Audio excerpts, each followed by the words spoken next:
নমস্কার সবাইরে, আমি সুইটি বন্ধু ব্লগে সবার স্বাগত জানাই। আর 29 জানুয়ারি আমরা ঘরে কালিমার পূজা হয়েছিল, তো সম্পূর্ণ ব্লগ ভিডিওটা নিয়ে আইছি অনেকদিন পরে। ভিডিওটা সম্পূর্ণ দেখার অনুরোধ রইল, স্কিপ না করিয়া।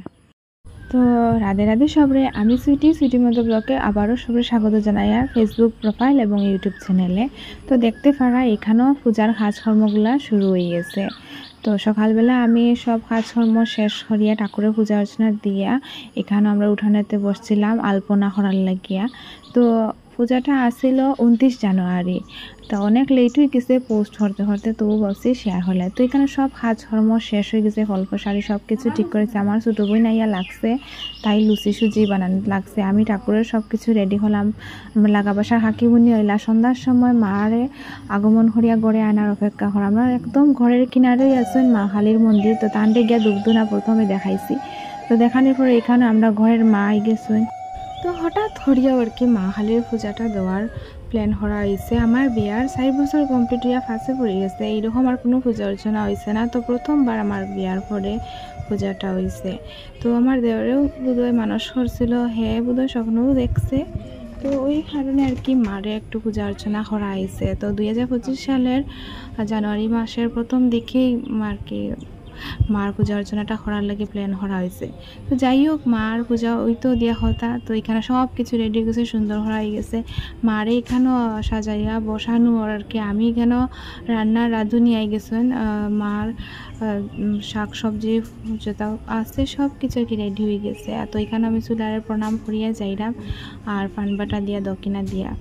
তো তারপর আর কি রান্নার আয়োজনগুলো শুরু হইব, রান্না বাড়া, তারপরে পূজার কর্ম হইতো। তো অনেকজনই আসছিল ওই দিন আর কি। আমরা পাড়াতে অমাবস্যাও আসছিল, আর পাড়াতে আরও 2-1টা পূজা আসছিল। তো এইখানেও রান্নার প্রায় অর্ধেক কাজকর্ম শেষ হয়ে গেছে। তো এইখানে পূজার সব কিছু রেডি করছে। ব্রাহ্মণ আইতে আইতে রাত্রে বোধহয় 8:30টার দিকে আইসন। আর এখানে দেখতে পারায় পিতার পাপা আর কি পূজাতে বইছেন, তাই আর কি সংকল্প করবা। তো এখানে যা যা লাগে পুরোহিত মশাইয়ে খুইয়া দিরা, মাও আসুন কিনারে আর আমিও আছি। তো গড়ে দেখিও এরকম একটা পূজা অর্চনা তাহলে অনেক ওই কাজকর্ম থাকে। তারপরে ওদিকে একজনে ডাকবা, ওদিকে একজনে সবের কথাগুলো শুনতে লাগে। আর নিজের বাসাতে এরকম পূজা থাকলে মানে ভিডিওগুলো করতে অনেক অসুবিধা হয়। যাই হোক, যতটুকু পারছি মার পূজা অর্চনার ভিডিওগুলো ভাবছি আর কি তোমার সঙ্গে শেয়ার করিলে, কারণ সব কিছু তো শেয়ার করে আইছি। আর বাড়ির পূজা এটা তো আর যতটুকু পারবো ততটুকুই শেয়ার করবো। তো এখানেও মার পূজা অর্চনার সব কিছু রেডি হয়ে গেছে। তো পুরোহিত মশাই বলছেন যা যা লাগে তার কিনারে আমি বসে বই আর কি দিলাম।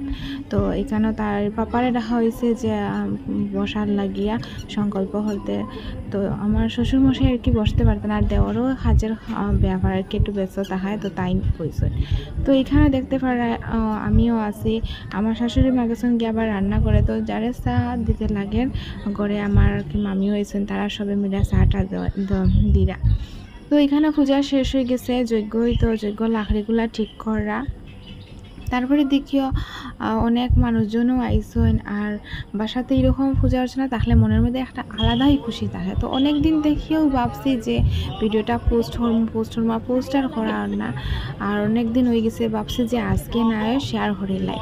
তো এখানে আমরা অঞ্জলি নিতাম হয়ে বসি। ঠাকুমাও সারাদিন থেকে উপবাস রাখছেন, তাই বলছেন হয়েও তো শরীর অসুস্থ। যাই হোক, আজকের দিন মার নামেই থাকুক। তো আমরা সবই উপবাস অঞ্জলি নেওয়ার লাগিয়া।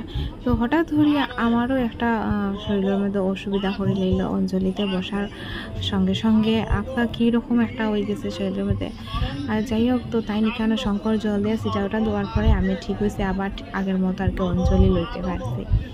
অঞ্জলি লওয়ার পরে তো প্রসাদও দিতে লাগবো সবে। আর পরে দিকে সম্পূর্ণ ভিডিওটা দেখলে তোমরা অনেক খুব ভালো লাগবো। আর পূজা অর্চনা এরকম নিজের বাসাতে তাহলে নিজে যে সব ভিডিওগুলো স্টেপ বাই স্টেপ করতে পারবা এরকম নাই, যতটুকু আর কি পারছি ওইগুলা তোমার সঙ্গে শেয়ার করা।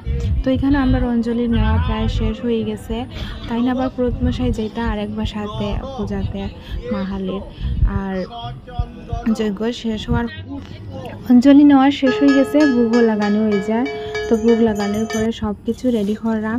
আর যা যা ফল প্রসাদি রেডি করা হয়েছিল ওইগুলো আর কি সবরে বাটিয়া দেওয়ার লাগে। তো এখানে আরও কিছু লাগে, আলু ভাজা করার লাগিয়া ফাটানি হয়েছে আমরা আমার ছোটো বই নিয়ে, তাই ভিডিও করা তো অনেক ভালো লাগছে ওই দিনগুলারে আবারও। তো এখানে ভোগের প্রসাদ যেগুলো আসলে এগুলো আমরা রান্না করে আনা হয়ে গেছে। আর ওই দিনের মেমোরিজগুলো শেয়ার করাম, কারণ দেখো অনেক ভালো লাগে নিজের কোনো পূজা হোক আর বিয়া হোক যে কোনো জিনিস এইরকম আর কি থাকলে সব আত্মীয় স্বজনটা আইন। তো আমার যেটা শ্বশুর আইসুন হাইলাকান্দির থেকে, তো তারা আর ভিডিওর মাধ্যমে আর উঠাইতে পারছি না। তো এখানে সব কিছু শেষ হওয়ার পরে আবারও প্রণাম জানাইয়া আমরা আই গেলাম। আওয়ার পরে বাইরে সবরে দেওয়া শেষ হয়ে গেছে। লাস্টে 12টার সময় আমরা পরিবারের সব বইছে খাওয়া লাগে। তো আমার বোন তারাও গেছেন গিয়া প্রসাদ তারাও নিশ্চয়, আমরাও খাইলাম। আর শোনায় অনেক চুরি করছে, অনেক খান্না করছে, তো তাইরেও খাওয়াই দেওয়া ঘুম লাগাইয়া আমরা 12টার দিকে প্রসাদ খাইলাম সবে। তো এখানেও আমি সবার সঙ্গে আর কি লাগাই নিলাম আর মামি, তো ওইখানে দেখায় তো তার অবস্থা খাইয়া খাইয়া গল্পও চলে। আর আমার দেওয়ারে হইয়া রাখিতে আমি নিজেও ভুলে গেছি, অনেকদিন পরে আবার শেয়ার করাম নানি। তো সব কিছু আবার ভুলে গেছি, কিতা কিতা খাওয়া হইয়া কিতা কিতা না। তো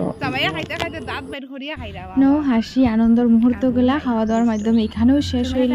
তারপরে স্মৃতির পাতায় তাহার লাগে কয়েকটা ফটো ছুটছিলাম, ওইগুলা ভিডিওর মধ্যে অ্যাড করে লইলাম। তারপরে দিকে প্রীতার পাপা, প্রীতার সঙ্গে, তারপর আমার শাশুড়ি, আমার মা, বোন, দেওর যে আসিলা, যারে যারে সামনে পাইছি তারা সবার সঙ্গে একটা একটা ছবি উঠলাম। আচ্ছা তাকো তো ওই দিনের পূজা অর্চনাটা খুব সুন্দরভাবেই গেল। পরের দিন মায়ের বিদায় বেলা, তো আমরা স্নান টান করিয়া ঘরে ঠাকুর দিলাইলাম। ঠাকুর দেওয়ার পরে এখানে আইয়া মারে দান দুব্বা খুঁই দিয়া সুন্দর করিয়া আর গিয়া তারপরের দিকে ঠান্ডে বাইর করা হইতো। তো একটা ঠেলা আনা হয়েছে, আমরা ঘর থেকে একটু দূরে একটা আর কি ফিশারি আছে, ওইখানে আইব জয় বা খালি। তো আমরা এখানেও যাই আর কি তোমার ফিশারি পাড়ের মারে নিয়ে ছোট্ট একটা ঘর বানাইয়া এখানে রাখা হইব। তো ওই আর কি মার পূজার দিনের মুহূর্তগুলা স্মৃতির পাতায় থাকলে একটা নিজের পরিবারের সঙ্গে কাটানো মুহূর্তগুলা ভিডিওর মাধ্যমে স্মৃতি হইয়া রাখলাম। আশা করি সবের এই ভিডিওটা ভালো লাগলো। তো কমেন্টে জানাইও তোমরা কীরকম লাগলো। আর সব ভালো থাকে, সুস্থ থাকে, আর সব ধরনের ভিডিওগুলো দেখার লাগে আমার পাশে থাকে।